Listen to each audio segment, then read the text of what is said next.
Cutting அதுவுமா இன்றைக்கி பிரியாணி சாப்பிட்ட கதையை சொல்கிறேன். வணக்கம் கைஸ். 100 நாள் கட்டிங் சேலஞ்சில் இன்றைக்கி நாள் 7. காலையில் எழுந்திரிச்ச உடனே சிக்கன் வாங்க சொல்லி போனேன். சிக்கனை வாங்கிட்டு வீட்டில் கொடுத்த உடனே நம்ம கோவிந்தன் கூட டீ குடிக்கலான்னு வெளியே போனேன்.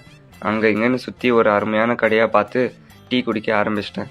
டீ குடிச்சிட்டு கொஞ்ச நேரம் கழித்து வாக்கிங் போகலான்னு சொல்லி, ஏன்னா 10,000 ஸ்டெப்ஸை கம்ப்ளீட் பண்ணோம். ஏன்னா பெரிய வேலை ஒன்றும் பாக்கி இருக்குது. வீட்டுக்கு போனதும் ஒரு உறக்கத்தை போட்டு ஏஞ்ச உடனே நம்ம நண்பன் கூட அவன் வீட்டுக்கு போனேன். ஏன்னா அவன் வீட்டில் தான் இன்றைக்கி லஞ்சு. ஒரே ஒரு சீட் மீல் சாப்பிட்ட உடனே நம்ம ஃபேட் லாஸில் போயிடுமா என்ன? அப்படிலாம் இல்லை. நம்ம பாடி ஒரே ஒரு சீட் மீலை பார்த்து ஃபேட் கெயினும் பண்ணாது. ஒரே ஒரு ஹெல்தி மீலை சாப்பிட்ட உடனே 6 பேக்கும் வரப்போகிறதில்ல. ஃபேட் லாஸ்ன்றது ஒரு கன்சிஸ்டன்சி கேம் தான். நீங்கள் வீக் ஃபுல்லாக கேலரி டெஃபிசிட்டில் இருந்து ஒர்க் அவுட் பண்ணியிருந்தா ஒரு சீட் மீல் எதுவும் ஆக போகிறதில்ல. அதே மாதிரி அது உங்கள் ஃபேட் லாஸை டிஸ்ட்ராய் பண்ணவும் போகிறதில்ல.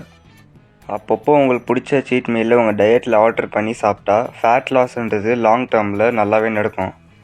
என்னோடய வீடியோ அவ்வளோதான். நாளைக்கு பார்க்கலாம். நன்றி.